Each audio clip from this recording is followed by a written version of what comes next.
जनवा बटलना बटले जब भाई से भाई गुलशन माली के मुरझाई बट गई ने गोरी से ललनवा बाबू से गोरी से सजनवा बाबू से ललनवा बटलना। सारे लोग सारे रिश्ते बिखर गए।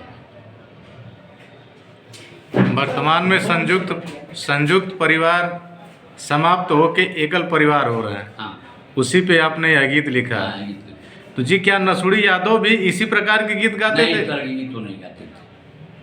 तो आखिर जी नसुड़ी क्या गाते थे? नसुड़ी गाते थे जो आपके जो धार्मिक जो कथानक हैं उसमें कहीं से कोई है, उसमें जो वो पाते थे और जो पाए हैं जो कमी है उसको वो गाते थे। अच्छा, जैसे जी लोग कहते हैं कि लंका जला के हनुमान जब आ रहे थे तो उनका पसीना सागर में गिरा, किसी मछली ने पी लिया तो मकर ध्वज पैदा हुआ।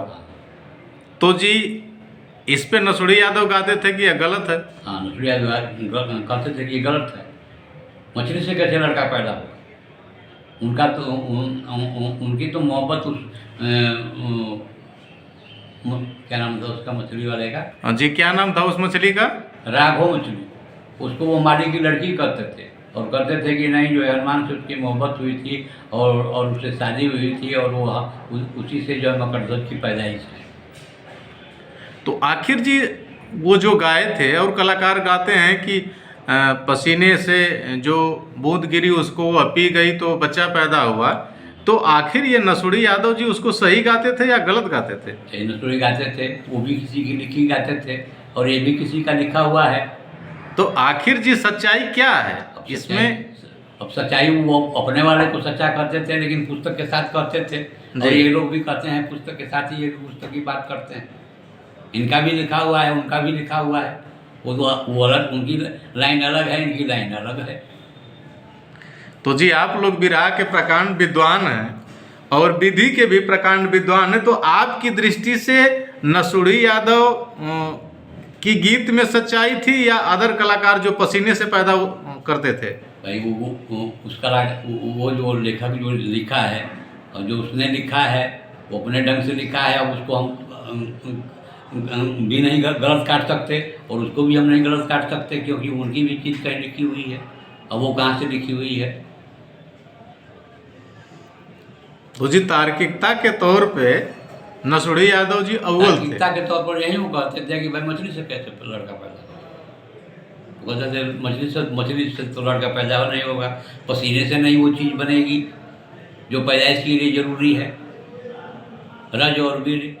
जी, वो भी पानी में रहने वाली मछली बच्चा पैदा करेगी तो जिएगा कैसे? जिएगा कैसे? तो वो उसी बात को वो कहते थे। तार्किक वैज्ञानिक बात तो यही है। आपके दृष्टि में जी और कोई ऐसा कलाकार जो विरहा विधा की हर चीज़ों को गाता था?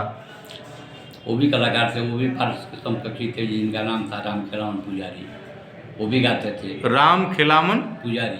ये जी कहाँ के रहने वाले थे? ये रहने वाले थे मुगल सराय के पास के वाराणसी, जो इस समय चंदौली में है। जी इनका अखाड़ा कौन सा था? इनका अखाड़ा था गुरु गणेश।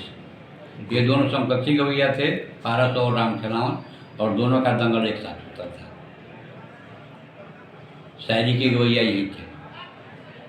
और इस समय वर्तमान में तो तमाम विरहा सम्राटों के लिए लड़ाई होती है। आपकी दृष्टि में कौन अव्वल कलाकार है? ये लोग कोई अव्वल कलाकार नहीं है, न सम्राट होने योग्य हैं। सम्राट किसको कहा जाता है ये लोग जानते भी नहीं। जैसे कहने वाले वैसे कहलाने वाले।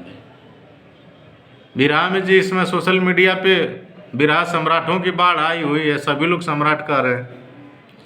उनको कोई गीत नहीं आती है, वो विरहा के बारे में नहीं जानते, न उनका कहीं प्रशिक्षण है, न कहीं न उनकी कहीं से इस दृष्टि से कोई जो है उनकी कोई इनका लगाव है, न कहीं से इनका प्रशिक्षण हुआ है, न कहीं से ये साबित हो रहा है, न कहीं से ये लोग दिखाई दे रहे हैं।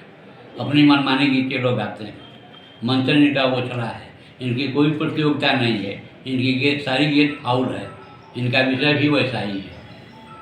तो क्या जी वर्तमान में विरहा गा के कोई परिवार जिला सकता है? नहीं, विरहा जो जिलाने के लिए नहीं।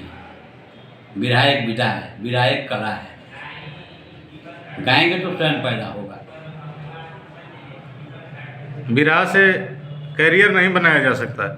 विरहा से करियर बनाया जा सकता है, लेकिन वो विरहा का करियर, विरहा से तो करियर बनाया जा सकता है। विरहा तो बहुत उच्च कोटि की है, आपका करियर उच्च कोटि का हो सकता है,